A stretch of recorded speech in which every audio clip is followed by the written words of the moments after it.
caucus with Senator Schumer, and they can say, look, I'm sorry, we can't have a kangaroo court or a Soviet-style trial here, like Lindsey Graham wants or Mitch McConnell wants. I'm very sorry, I'm too American for that. We have to have due process, and we have to follow our rules of law.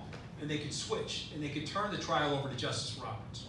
And then that would force a subpoena of people like Mulvaney and Bolton and Giuliani and others. They have to come under oath and under fear of prosecution and going to jail. I think it's a very sobering thing. If you don't believe me, ask Michael Cohen, who's going to be at Christmas time in Otisville for the next 3 years. So if you get 3 of those people, and it could only really be Susan Collins and possibly Ben Sass and somebody like Mitt Romney, who seem like they could potentially have enough principle to do that, now you have open season. By the way, if that happened, I think Trump would figure out a way to cut a deal and negotiate. He cannot, and I repeat, because I know the level of lawlessness of President Trump, he could not withstand those testimonies. Okay, and so if that happens, and that's the reason why he's tweeting with great rapidity right now, 100 tweets yesterday, 25 or 30 tweets before I got here this morning, that would be a potential death blow to him. The reason why, 3 reasons. Number one, they're intimidated by Trump. You've never felt more alive in your life than when the president calls you an unstable nut job on Twitter, which he's called me. Okay, it's your face goes as white as that tablecloth. And they're unnerved by it because they're politicians, and unfortunately they want to be in office more than they really want to serve the people. And that is the biggest dilemma for the Western democracies right now. We're recruiting people who really want to rule as opposed to serve. Those are 2 very different verbs. And so you've got a lot of people that want to rule. They like the pageantry of power more than they actually want to serve their fellow citizens.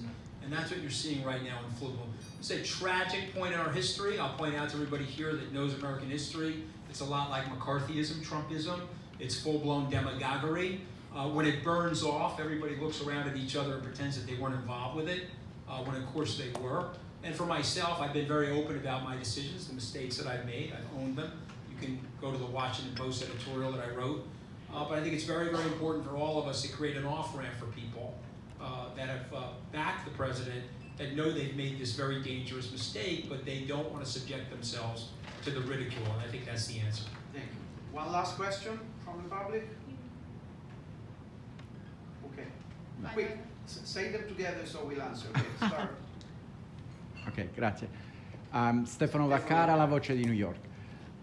Well, you, in this conversation, you used really, I think, a lot of your background as a Harvard scholars that studied law, constitution. But when President Trump called you at the White House, okay, my personal opinion is that Trump represent what you described from the beginning, from his speech, from the beginning. So when you accepted his job and you worked for him, didn't you know already what you're telling us now? Yeah, so I think let's get the 2 questions. Trump claims that Wall Street has reached new highs thanks to him, basically, to make the story short. Do you agree with him, and what do you expect for 2020? Okay, I'd like to expand on this question so that we can close on that. You're an expert in finance. Yeah. There is nervousness about the markets, about the economy. The economy is doing well. Okay. So, you respond to Stefano, but if you can give us a final analysis of where we are with the economy. Let me address Stefano. Okay, let me address that. I have to own that. Again, I started out by telling you that I'm human. I'm prone to the human weaknesses of my personality. I did something that I wish I did not do, but I did do it, so let me own it in front of you. I morally equivocated, and then I used something psychologically known as cognitive dissonance. So what ends up happening is I'm a lifelong Republican. He wins the Republican nomination. He asked me to go work for him. Frankly, there was some excitement in doing that. Secondarily, there were only 2 choices in that campaign. And so I chose the Republican choice over the Democratic choice.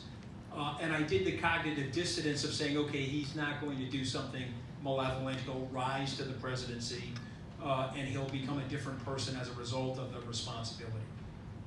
I made a mistake. I have to own that. And so I tell my liberal friends, well, he's exactly the same person that he was in 2015 as he is in 2019.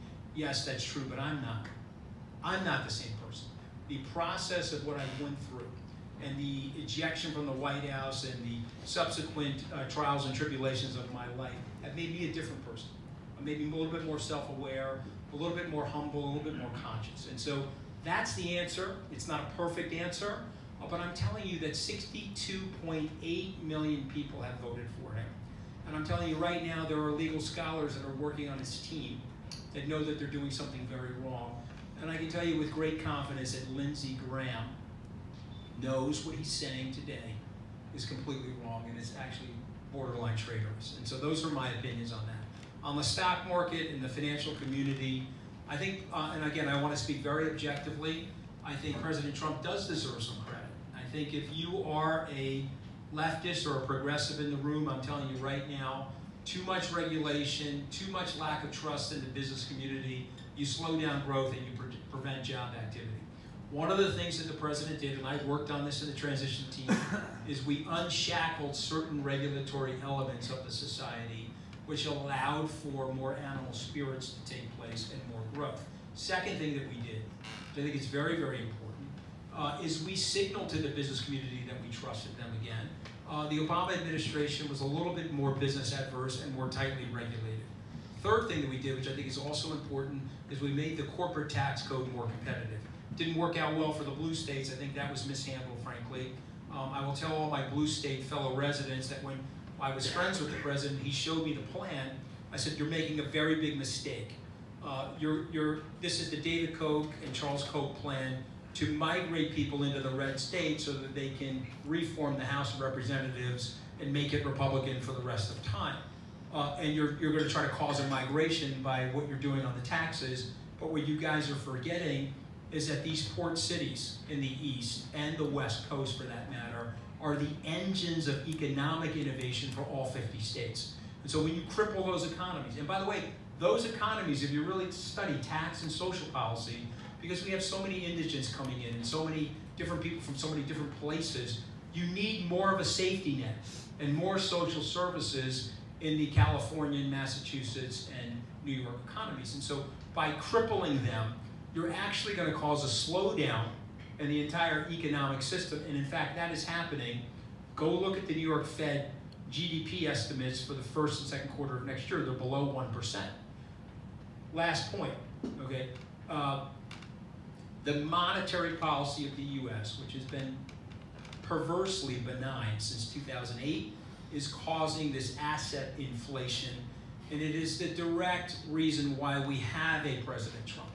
Because what you learn about monetary policy, it's like what your doctor would say about the drugs that you're using. I'm going to give you poison that has positive side effects. Every drug, a smart doctor will tell you that. Here's poison that has positive side effects.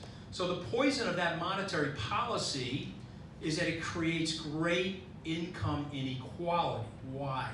3% of the people own the assets. The interest rates go down. The asset prices go up. The other 97% of the people don't feel that wealth effect. And so, but the good aspect of it is it gives this little veneer to the economy that allows people to feel confident, but it has really created an income divide. Can I say one last thing very quickly? I know you want to go. But this is very, very important for people to understand. I've studied the economy 120 years worth of data. I've been studying the economy for 31 years. When the economic rent attribution in the economy is 50-50, that's capital to labor, you have a very happy society. You have an aspirational working class. That's the working class that I grew up in. When it's split the way it is today, 59-41 to capital, the working class people turn into desperational. They move from aspirational to desperational. And the great irony of this is that 3% of the people own the capital. You can literally give 3% of the people 50% of the economic rent, and you can have a very, very happy society. But what we've done now is we've breached that. And if we're not careful, forget about Bernie Sanders and forget about Elizabeth Warren, just imagine a charismatic, a very colorful genius who's a charismatic that is preaching the hard left idea to those working class people where they feel that that's the best solution for their pocketbook, because it isn't. And that's the danger that we're in right now. That monetary policy, which has boosted the market, is having this deleterious impact on our political comity. And in summarizing on the stock exchange, I'm very negative if there is a correction, will be a correction or it will be a crash, or what? I mean, So people are I'm nervous. 31 years of doing this. 2 blocks away, I run about $11.5 billion. I'm in the most defensive position that I've ever been in my life. Because you don't have a lot of room here. You need about 400 basis points of monetary stimulus to smooth out the sharp edges of recession. You don't have that. The Fed is going to asset purchase. They already started that. That's QE5 or 6 or 7 if you're counting. And what's going to happen is they're running out of room. The expectation is that they're always going to be there. And you're on the verge right now of an earnings recession, meaning these companies got their tax cut. That was a 40% drop in taxes, 35 to 21 on the code. That showed up in the market. Plus the reduction in interest rates, that showed up in the market. You don't have another cut at the apple like that. You're down, or if you want to use an orange as a metaphor, you're down to the orange rind now. And so when that market rolls, some of you are bankers in here, you know about the Volcker rule, the average American doesn't. $450 billion of balance sheet capital has been taken out of the markets as principal trading for commercial banks that are regulated by the Federal Reserve. And so when you're watching the market over the last year, the market is moving like Donald Trump's signature. And it's up now asymmetrically because of the interest rate moves, but when there's no more juice left and you go into an earnings recession, because there's no liquidity, Mario, you could have a 15 to 30% decline in that market pretty quickly, and that will have a catastrophic effect on the economy. And so I'm super worried about that. And I will say this last thing, I think everybody in this room knows it, but it's worth re-emphasizing. We need to get back to policy. We need to get off of left and right, and we need to focus on right or wrong policy. And we need to fix the crippled middle class in this country and the desperate lower middle class. And we're not doing it. We're fighting each other on Fox News and we're going after each other on cable channels, but we're not sitting there saying, okay, don't care about my re-election, but this is the right thing to do for my society. We got to get back to that. Thank you. Thank you. Anthony.